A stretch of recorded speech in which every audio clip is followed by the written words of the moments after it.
Welcome to my channel. আজকে আমরা দুই বন্ধু মিলে হীরামান্ডি লুক ক্রিয়েট করব।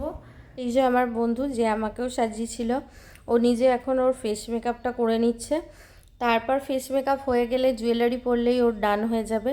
হ্যাঁ, হেয়ারটাও ও করে নিয়েছিল, জাস্ট সামনেটা আমরা কাল করে নিয়েছিলাম, কারণ এটা তো সেই রকম নয়, জাস্ট আমরা রিল করব বলেই আমরা দুজনে মিলে এটা যোগ করে, মেনলি ওই যোগ করে করেছিল, কালকে আমাকে বলছিল, তো ও বললো বলেই হলো আসলে।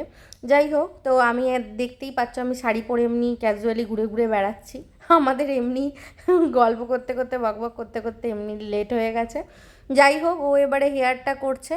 এই হেয়ারটা কার্ল করা হয়ে গেলে তারপরে এবারে আমি বসবো আমার মেকআপের জন্য।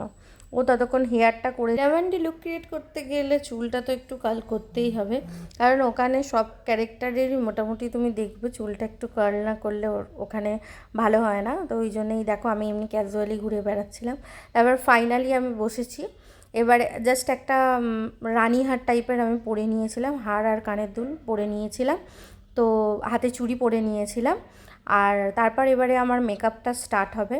প্রথমে আমার মুখে ময়েশ্চারাইজার দিয়ে দেওয়া হয়েছে, যেমন শুরু হয় মেকআপ পরপর পরপর আমি তোমাদেরকে দেখাবো আমি কীরকমভাবে মেকআপটা আমাকে করে দিয়েছে ও। তো ক্রিয়েট করার জন্য অনেক ধৈর্যের প্রয়োজন হয়, অনেকক্ষণ ধরে আমাকে ধৈর্য ধরে বসে থাকতে হয়েছিল এই লুকটা, যেটা আমার পক্ষে খুবই কষ্টকর, কারণ আমি ধৈর্য সহকারে এক জায়গায় বসতে পারি না খুব একটা বেশিক্ষণ ধরে। ময়েশ্চারাইজার লাগানো হয়ে যাবার পরে ও তারপর আমার ফেস মেকআপটা শুরু করে দিল। ফেস মেকআপটা করতে শুরু করে দিল। ফেস মেকআপটা করতে যদিও বেশি টাইম একদমই লাগেনি, অনেক তাড়াতাড়ি হয়ে গিয়েছিল। লিপস্টিকটা আমি পরে নিয়েছিলাম আর উইংসটা করে দিয়েছিল আমার চোখে। তো আমরা খুব তাড়াতাড়ি লুকসটা ক্রিয়েট করে ফেলেছিল। ও এমনিতেও ও খুব সুন্দর সাজায়, এটা নো ডাউট। আমি আগেও ওর কাছে সেজেছি আমার বিয়ে বাড়িতে, ও এত ভালো লুক ক্রিয়েট করে যে বলার নয়।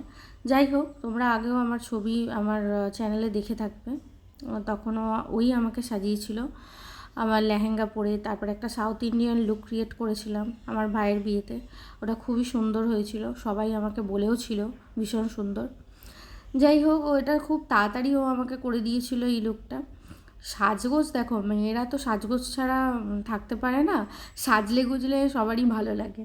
সাজগোজটা হচ্ছে সাজগোজ ছাড়া মেয়েরা সত্যি কথা বলতে অসম্পূর্ণ, সাজ না করলে ভালো লাগে না। আর এক এক দিনের জন্য যদি এরকম মহারানীর মতো টাইপের ফিলিং হয় যদি সেজে গুজে, তাহলে সেটা তো মন্দ কি, তাই না? সেটা সবাই সাজতে ভালোবাসবে। তো ওই জন্য আমাদের টাইম লাগে, আমরা কখন গল্প করতে করতে আমাদের হয়ে গেছিলো, আমরা বুঝতেও পারিনি। তো কালকে সময়টা খুব সুন্দর কেটেছিল, যাকে দুজনে মিলে আমরা এই লুকটা দুজনে, ও আর কি আমাকে পুরো মেকআপ ফেকআপ সব করে দিয়েছিল। ও শাড়িটাও সুন্দরভাবে আমাকে পরিয়ে দিয়েছিল। আমার ভীষণ ভালো লেগেছিলো, আমার নিজের লুকটা আমার খুব সুন্দর লাগছে। তোমরা দেখে বলবে কোনটা কাকে কার মতো লাগছে, তোমাদেরকে দেখে এটা কমেন্ট বক্সে তোমরা প্লিজ কমেন্ট করো। আর এই দেখতেই পাচ্ছ আমার মোটামুটি লুকটা হয়েই এসেছে। এখন তোমার খানিকক্ষণ হয়ে যাবার পরে ও আমাকে ফেস পাউডার দিয়ে দিয়েছিল। ফেস পাউডার দিয়ে তারপর লিপস্টিকটা লাগিয়ে নথ লাগিয়ে, আর সাইডে আমরা কি করেছিলাম, কানের দিয়ে ওই সাইডের এটা লাগিয়ে দিয়েছিলাম, মাথার এটা করেছিল, ও লাগিয়ে দিয়েছিল ওইভাবে। একটা কানেরকে নিয়ে, স্টোনের একটা কানের নিয়ে আমরা ওইভাবে লাগিয়ে দিয়েছিলাম। ওর মাথাতেও ওইভাবে লাগানো ছিল, আমার মাথাতেও ওইভাবে লাগানো ছিল। নথ ছিল, নথ দিয়ে নথটা পরেছিলাম। জানি না, আমার লুকটা ভীষণই ভালো লেগেছে, আমার নিজের লুক। আর ওকেও খুব সুন্দর লাগছিলো, আমার এই বন্ধুটাকেও ভীষণ সুন্দর লাগছিলো, ওর লুকটাও আমার ভীষণ ভালো লেগেছে। এই দেখো, দেখতেই পাচ্ছ আমার লুক মোটামুটি শেষের দিকে চলে এসেছে। এখনও মানে এই ফেস পাউডারটা এবারে লাগাচ্ছে ও। ফাইনালি ফেস পাউডারটা লাগানো হয়ে গেলেই আমার লুকটা পুরো কমপ্লিট হয়ে যাবে।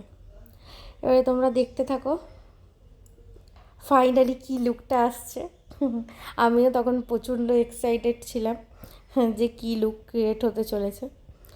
তারপর এবার ব্লাসার দেওয়া হচ্ছে, পিঙ্ক ব্লাসার দেওয়া হচ্ছে এখানে, এরপর হাইলাইটার দেওয়া হবে। হাইলাইটারটা দেওয়া হলে আমরা ফিক্সিং স্প্রে আর স্প্রে করিনি, কারণ ঘরের মধ্যে এসি চালিয়ে আমরা এটা করছিলাম, তো এই জন্য ফিক্সার দেওয়ার কোনো দরকার পড়েনি। যদি বাইরে কোথাও যেতাম সেটা একটা আলাদা, তখন দিতে হতো, কিন্তু যেহেতু ঘরের মধ্যে করছিলাম সেহেতু আমরা ফিক্সার ইউজ করিনি। যাকগে, এটা হয়ে যাবার পরে এবারে আমরা বাইরে গিয়ে আলতা, ওইটার ছবি আমি তোলা হয়নি। আমি তো হাতে ধেবড়ে আলতা লাগিয়েছিলাম, কারণ ওই লুকটা ক্রিয়েট করার জন্য হাতে আলতাটা লাগাতে হতো, হাতে আর মাঝখানে আলতাটা পরাটা খুব দরকার ছিল।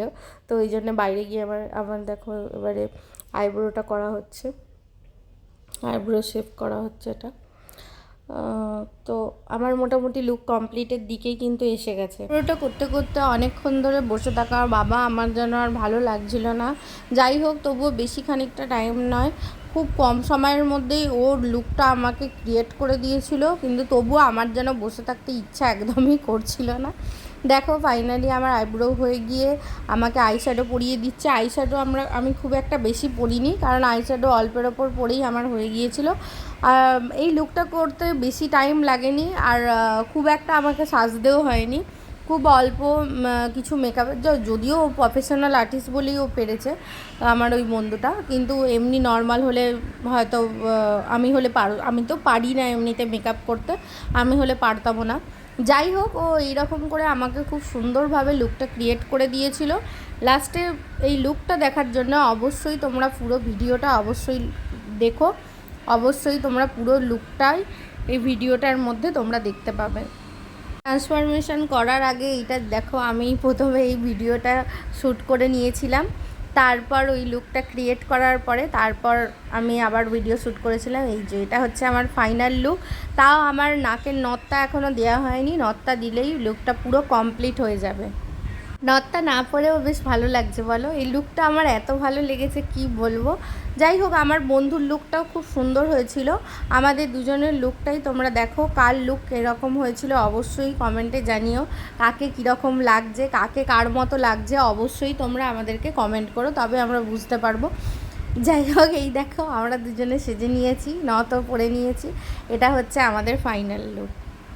প্রথমে নো মেকআপ করে একবার করে নিয়েছি, এবারে মেকআপ নিয়ে এই রিলসটা কমপ্লিট করার জন্যে এখন এই রিলসটা আমরা করছি। চাঁদ ভি সবকো কাহা চাঁদ কোই ঢলতা হ্যায়, চাঁদ ভি সবকো কাহা চাঁদ কোই ঢলতা হ্যায়, হায় পানি মে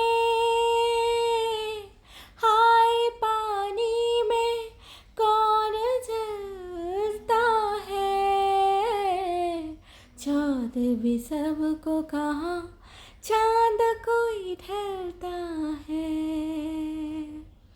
चाँद भी सबको कहाँ चाँद कोई ढलता है। দাঁড়িয়ে পড়েছিলাম রিলস করার জন্যে, যাকে প্রথম খানিকটা কেটে দিয়ে তারপর আমরা রিলস করা শুরু করে দিয়েছিলাম দুজনে মিলে। উফ, আমাদের যা নাখড়া না, কালকে দেখছিলাম, আমার নিজের মনে মনেই আমি কত হাসবো। এসবগুলো আমার একদম আসে না, আমি প্রচণ্ড অধৈর্য মানুষ, আর কন্টিনিউয়াসলি এসব সেজে, এক তো সাজার ব্যাপার, আমরা দুজনেই ভীষণ অধৈর্য, শুধু আমি নয় আমার বন্ধুও ভীষণ অধৈর্য। যাই হোক, তো আমরা দুজনে মিলে ফাইনালি যে রিলস করতে পেরেছি এটাই অনেক। তো দুজনেরই বিরক্ত লাগে একভাবে অনেকটা টাইম ধরে বসে এই সাজা আবার রিলস বানানো। তারপর এই দেখো, এইটা হচ্ছে আর একটা গান, সেই গানের জন্য আমরা করছিলাম, এটা তোমরা জানো, এটা হচ্ছে একবার দেখ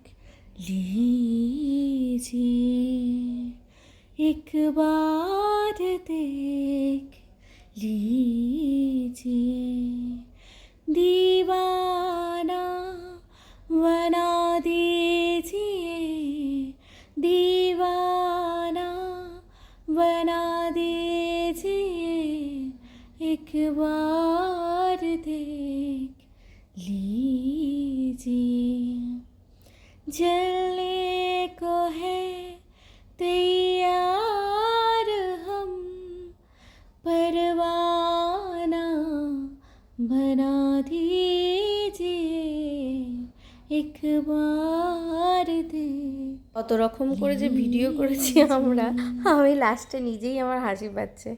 শুয়ে উঠে বসে কোনো কিছুই বাদ দিইনি, কিন্তু আলটিমেটলি পরে দেখছি কোনো রিলসটাই ঠিক মনের মতো হলো না। ইস, এইটা মনে হয় আরেকটু ভালো হতে পারতো, এটা আরেকটু ভালো হতে পারতো, এইরকম মনে হচ্ছিল। তো যাই হোক, চ্যানেলটাকে সাবস্ক্রাইব করতে ভুলো না, অবশ্যই লাইক আর শেয়ার সাবস্ক্রাইব করে দিও। Thank you.